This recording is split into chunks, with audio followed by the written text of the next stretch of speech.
are learning 6 terrorism suspects were arrested at our southern border in June alone, and over 2 million border encounters occurring so far this fiscal year. Tom Homan, retired acting ICE director and Heritage Foundation visiting fellow, joins me now. Tom, a total of 56 people on the terror watch list have been caught trying to get in our country this year alone. Do you have any idea what groups these people might be affiliated with? When I hear terror watch list, I think ISIS and Al-Qaeda. Are those the kind of people we're actually talking about? Absolutely, and these are, on the terrorist watch list, these are people who have some sort of derogatory information in the database. It doesn't mean that they're terrorists. It means they have information that may lead to them being involved with terrorism. So there's further investigation that needs to be had. But if you think of it, that's 56 so far this year. I mean, under the Trump administration, I think we had a total of 16 in 4 years. So this is unprecedented. Not only they got 2 million illegal aliens into the country, unprecedented. This is a huge national security issue that no one's talking about, so I'm glad we're talking about it today. You know, Tom, you're on Fox News all the time talking about the drawbacks of an open border, whether it's drugs pouring into the country, the cartels making money, the human and sex trafficking. Of all of those things, what worries you the most? What should we be worried about the most?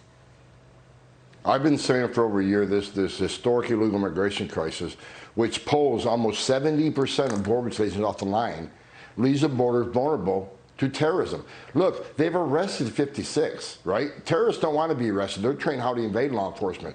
Now, you take into account, since Joe Biden became president, there are over 900,000 gotaways. These are people that are on film, either on drone tracks. Many of these countries are sponsors of terrorism.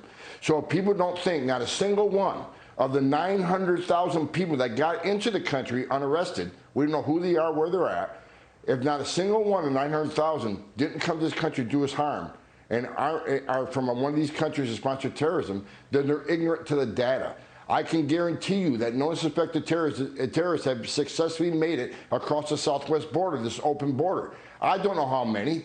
Someday we're going to find out. This is the most serious issue I see on the border. And the Secretary of Homeland Security, who's done nothing to slow the flow, this issue alone should cause his impeachment. Yeah, and it's in the title, Homeland Security. And this is why I can't believe that this is a partisan issue, Tom, because national security isn't partisan and border security is national security.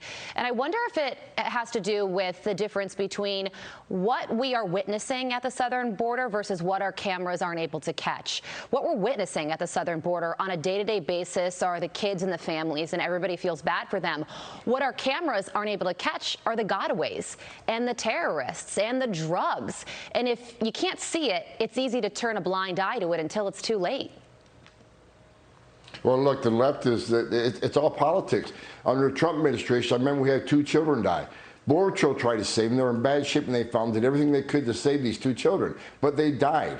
Now we have record migrant deaths. More migrants have died under Joe Biden on U.S. soil than any time that I can remember in my 35-year career. Where are the Democrats now? Where are the AOCs? Where are the Congressman Castros who ran to the border under President Trump, screaming and yelling about dying migrants? Now we have record migrant deaths, and not one of them are down there screaming. I mean, this is politics, nothing but politics. Yeah, and a record American deaths when it comes to fentanyl overdoses. And right now we're learning total cocaine seizures are up 62% month over month. That's the latest data in this recent CBP report.